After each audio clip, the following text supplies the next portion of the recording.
I know I start a lot of these videos with in Warrior Cats or in the Warrior Cats books, but I like to clarify that I am not in fact talking in any way about real life. And with that little detail out of the way, in Warrior Cats, death isn't very harsh. Anyone who dies has a chance to show up in dreams and is usually guaranteed to be going to cat heaven. There's also way too many cats. There's just about 50 cats in ThunderClan alone, and it's hard to empathize with the needs of a community so big that you never see over half of the people living there. So I've got a list of cats to take out. I've got a list of cats that we either don't need anymore or have a cool way to go out just waiting for them because, too many cats. My first list is cats who should die. Cats that just don't need to be here anymore. First up, Lionblaze. He's served his purpose and he's a very generic character. A lot of what was interesting about him was his power, and once he lost it, he lost basically everything he had going for him. Compare with his brother Jayfeather, who, while he did have superpowers, most of what made him unique was his personality. If Jayfeather dies, we don't have another Jayfeather lying in wait, and I'll be happy to see Jayfeather become angrier and angrier in his old age. Lionblaze, however, is incredibly disposable. Anyone can be Lionblaze. If he really needed his place in the clan filled, he already has 2 sons, Snaptooth and Flywhisker, who could easily be the new young tough guy in his place. If Lionblaze isn't about to die, I'd like to see him change, become an older guy, act like an older guy. Most Warrior Cat characters don't really get a chance to develop or mature, so that's an acceptable second option. Next on my list is Graystripe, and I know you all love Graystripe, but now that Millie's gone and half the clan is suddenly his descendants, I think we're pretty good on Graystripe. He's the last of the original main characters remaining, and having him stick around is just getting kinda sad. Like Jayfeather, there's nobody around who really acts like Graystripe, but unlike Jayfeather, I don't think it would be too much to take, say, his grandson Shelfer and shuffle him into a prankster persona. Or just basically present us with any given new character and give them a few bits of that class clown personality. I regret that I have to talk about Warrior Cats characters as if their personalities need to be replaced in the system, but most of our background characters at this point don't really have much going for them. Yellowfang's Ghost, and a bunch of other ghosts. Their ghosts don't need to die, but they need to go away. Let some more recently dead cats do something. I understand this is in part because barely anyone of any level of importance in ThunderClan dies after the first series, but oh, you don't believe me? Here's a list of the main character deaths since the first series. Cinderpelt in Series 2, Hollyleaf in Series 4, Firestar in Series 4, Needletail in Series 6, and if you count her, Sandstorm in Series 6. Yes, I know people died in Dawn of the Clans, but they're not relevant to this conversation. Oh, and Feathertail in Series 2, I guess. Meanwhile, in the first series alone, we lose 3 deputies, a main character's love interest, and while she's not a ThunderClan cat, she shows up in a lot of ThunderClan cat ghost nightmares, 2 medicine cats, and a leader. This tangent should further back up the fact that more cats in ThunderClan need to die. Leading into my next cat, kill Bramblestar. I don't care how it happens, just get rid of him, because having the same leader for several series is boring. Having a quote-unquote perfect character as leader makes our characters have to hide things they otherwise wouldn't need to hide, and the entire story feels like it's working around not demonizing Firestar or Bramblestar. At the point where being a good leader is hurting story progress, it's time to kill your leader. And while I would personally argue that Bramblestar isn't actually that great a guy, the authors want us to think he is, so that's what he is. Technically, right now, this is already fulfilled. Bramblestar is possessed, likely being a bad leader, and overall driving the plot. I just want him to stay dead. An alternative to killing Bramblestar would to be abandon the ThunderClan perspective altogether, make ThunderClan the new RiverClan, and get out of here instead of killing Bramblestar like he deserves. Next up is Brackenfur, Cloudtail, and Brightheart. I want 2/3 of these cats to go. I'm not really too particular about which ones. I don't mind having several elders at once, I just think we should vary the elders in ThunderClan a bit. These guys are all from the same general group, some from the same litter, and the next oldest cats in ThunderClan, besides Thornclaw, who we'll get to later, are Whitewing and Squirrelflight. I guess, ideally, Cloudtail and Brightheart would go together, so that we never have to think about how Whitewing is in the Elder's Den with her parents, even though Brackenfur is absolutely the most boring cat in the bunch. My next point is one of the patrol kits. There's 4 of them, and Eaglewing especially seems unremarkable. Obviously don't kill Stemleaf as he's a major minor character, but that's just too many kits at once for one pair. Get rid of one of them.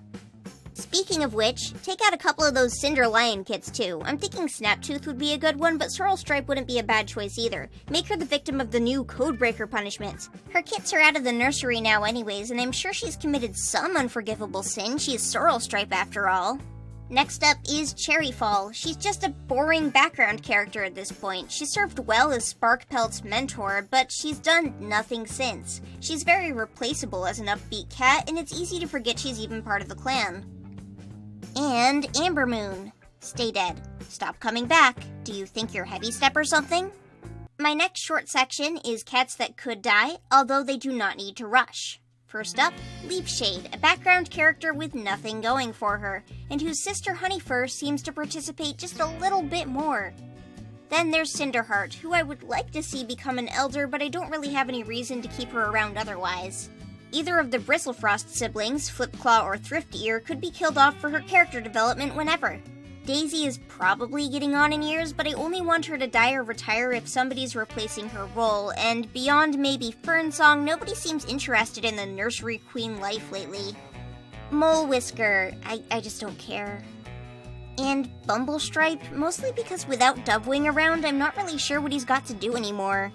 And with that, I would like to move on to my next section, which is slightly longer, and it is called Cats That Can Live. Basically, any cat that can, get away with living a few more years, because I really don't mind, and they might have some little purpose or reason to stay alive. First up is Doonose. He's the last of his litter after Snowbush died in a rock slide, and Ambermoon died in an owl. His parents and older sister are all very old, so he'll be the last kit from Cloudtail and Brightheart probably within an arc or two. And for a cat whose name ends in nose, it's actually kind of cute, unlike Berry Nose, which makes you think he's just kind of sticky. Rose Petal. She's mentored a lot of cats and is proving herself more interesting than just a girl to swoon over Bumblestripe in the next arc. I hope she becomes a more important character. I also hope that she becomes, like, a character with some level of power, especially if, say Ivypool becomes Ivystar or Squirrelflight becomes Squirrelstar. I'd like to see her as deputy, or anyone else. Anyone else who's a she-cat, really. And related to that, Ivypool. She's completed her arc, but she still acts like she has leftover angst, and she also seems to be prime Super Edition material if she does end up in a position of power. Then there's Squirrelflight. She just had a whole Super Edition about choosing not to die. To kill her off now would be completely counterproductive. To see Squirrelstar would be nice, but just having her retire when Bramblestar kicks the bucket is good enough for me. Just don't kill her. Alderheart and Jayfeather. I don't care how Jayfeather's acting or how flanderized he gets, and I don't care how Alderheart is acting or how flanderized he gets either. I don't want anyone to be pressured to train another ThunderClan Medicine Cat apprentice this arc, and that's going to happen if either of them dies. There's also the fact that you're not going to get rid of these characters. No matter how much you may hate one of them, they're a medicine cat, and when they die, they're going to be in every single dream sequence. Honestly, they're probably easier to ignore now. Like, I bet you anything, as soon as Jayfeather dies, every single dream. Jayfeather, Jayfeather, Jayfeather, Jayfeather. Doesn't matter if it's a medicine cat. Doesn't matter if it's a 2-day-old kit. Jayfeather's in his dream going, well, you sure do suck, don't you? My next choice for Liv is Poppyfrost, because I've just always liked Poppyfrost. I don't even have a good reason. I just want Poppyfrost to be a respected senior warrior. Stormcloud. If you kill Stormcloud now, he will die without ever doing a thing, which is fine for any other character, but Stormcloud used to be a kitty pet and he joined ThunderClan as an outsider. Why do that if he's just never gonna be used for anything? Birchfall. He's the youngest ThunderClan cat to be capable of remembering the Old Forest. He should be able to grow old and tell that story. My ideal ThunderClan setup for the next series, the one after this one, would be one where Birchfall is the oldest elder in ThunderClan. And lastly, on my do not kill list, there is Hollytuft. She's a cat that resembles somebody who basically died twice. Either make her immortal or kill her brutally, nothing in between. Then I have my cats who I think, personally, should die in a very specific way or die once a certain condition is met. This will go into my own little tinfoil hat territory, as I'm talking about things I want to happen more so than things that are going to happen or in any way likely to happen. First off is Thornclaw. I want Thornclaw to go out fighting or working himself to death. I never want him to become an elder, just fight to the end. I really hope that way, at the very least, it will explain as to why he's still a warrior while his littermates are all elders. It opens a lot of interesting paths to take, and it feels like the kind of plot point that would appear in the Warrior Cat's first arc. Now, with Mouse Whisker, I get a little bit more obscure. I want Mouse Whisker's crush on Minnowtail, the RiverClan cat from early Power of Three, to have become a thing behind the scenes, and for him to be caught and outed as a codebreaker before dying. He's the perfect scary sacrifice for a bloody, scary arc about punishing the codebreakers. And unlike a lot of twist romances and, oh, this thing happened before and you didn't know about in Warrior Cats, there's actually quite a bit of evidence, if you look into it, that Mouse Whisker was definitely seeing that RiverClan cat. And obviously, I'm going a little too far, because he only says things like, hey, let's catch a fish, and then his clanmates are like, huh, why is Mouse Whisker talking about fish? What I'm saying is, it's probably nothing, and the authors probably thought nothing of it.